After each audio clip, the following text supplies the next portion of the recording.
হে যুবক, তুমি একই করছো? তোমার টকবগে যৌবন তুমি কার পেছনে ব্যয় করছো? যার কাছে কিছুক্ষণ আগে অন্য ভ্রমর এসে মধু আহরণ করেছে? বরং তুমি তার দিকে যাও যে শুধু তোমার জন্যই অধীর আগ্রহে অপেক্ষার প্রহর গুনছে।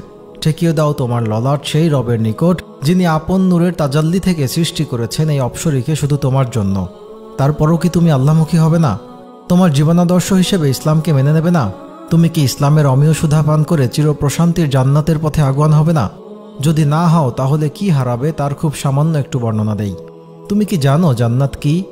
জান্নাত হচ্ছে যা কোনো চোখ কখনো দেখেনি, কোনো কান কখনো শোনেনি এবং কোনো অন্তর কোনোদিন তা কল্পনাও করেনি।